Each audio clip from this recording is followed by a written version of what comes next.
America के विदेश मंत्री मार्को रूबियो ने हाल ही में एक बयान देकर दक्षिणी एशिया की कूटनीति में हलचल मचा दी है। उन्होंने कहा कि अमेरिका भारत और पाकिस्तान के बीच रोजाना क्या चल रहा है इस पर हर दिन नजर रखता है। ये टिप्पणी उन्होंने एक अमेरिकी न्यूज चैनल को दी, जहां वह यूक्रेन रूस युद्ध और युद्ध विराम की जटिलताओं पर बात कर रहे थे। बातचीत के दौरान उन्होंने अचानक भारत पाक संबंधों का जिक्र किया और स्पष्ट किया कि दुनिया के कई हिस्सों की तरह अमेरिका यहाँ भी पूरी स्थिति पर लगातार निगरानी रख रहा है। रूबियो ने कहा कि युद्ध विराम तब तक नहीं टिक सकता जब तक दोनों पक्ष उसी शर्तों और गंभीरता को पूरी तरह से ना समझें। उन्होंने उदाहरण देते हुए कहा कि हम हर दिन इस बात पर नजर रखते हैं कि पाकिस्तान और भारत के बीच क्या चल रहा है।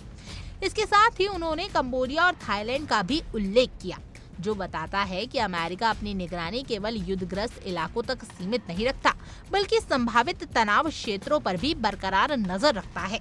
इस बयान के बाद सबसे बड़ा सवाल यही उठता है कि क्या अमेरिका भारत पाक के बीच किसी प्रकार की मध्यस्थता कर रहा है या फिर ये केवल एक स्ट्रेटेजिक स्टेटमेंट है, खासकर तब जब भारत में ऑपरेशन सिंदूर को लेकर विपक्ष और सरकार आमने सामने है और सरकार ने ये साफ किया है कि उस सैन्य अभियान के दौरान किसी तीसरे देश ने भारत को हस्तक्षेप करने या रोकने के लिए संपर्क नहीं किया था। प्रधानमंत्री नरेंद्र मोदी ने संसद में स्पष्ट कहा था कि ऑपरेशन सिंदूर पूरी तरीके से भारत की स्वतंत्र सैन्य योजना थी और इसमें कोई बाहरी दबाव शामिल नहीं था।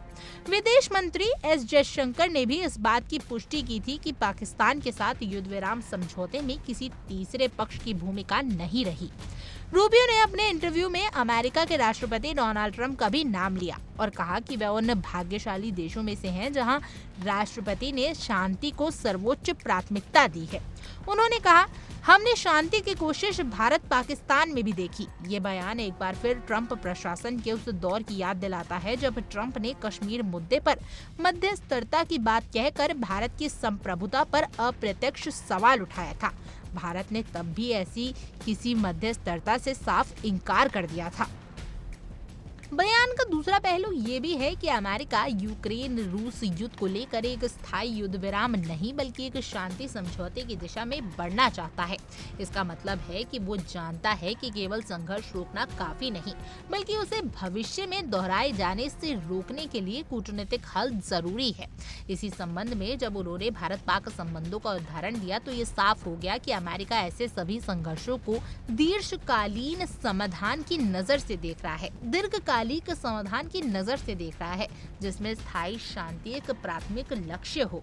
खैर, आपको बता दें कि भारत की ओर से फिलहाल इस बयान पर कोई आधिकारिक प्रतिक्रिया नहीं आई है, लेकिन अतीत में भारत ने अमेरिका समेत किसी भी तीसरे देश की मध्यस्थता को सिरे से खारिज किया है। भारत का रुख हमेशा से ही यही रहा है कि पाकिस्तान के साथ कोई भी मुद्दा द्विपक्षीय है और उसे बातचीत के जरिए ही हल किया जाएगा, वह भी तब जब माहौल उपयुक्त हो।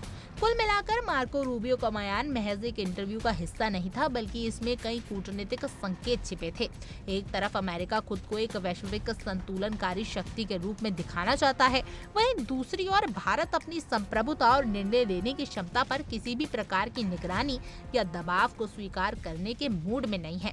अब देखना ये होगा कि इस बयान के बाद भारत सरकार क्या रुख अपनाती है और क्या अमेरिका विदेश मंत्रालय इस पर कोई स्पष्टीकरण जारी करता है या नहीं। फिलहाल इतना तय है कि भारत पाक संबंधों में जहां एक और अमेरिका की पैनी नजरें बनी हुई हैं, वहीं भारत की नीति अब भी साफ है, बिना दबाव, बिना हस्तक्षेप और पूरी तरीके से संप्रभुता के आधार पर।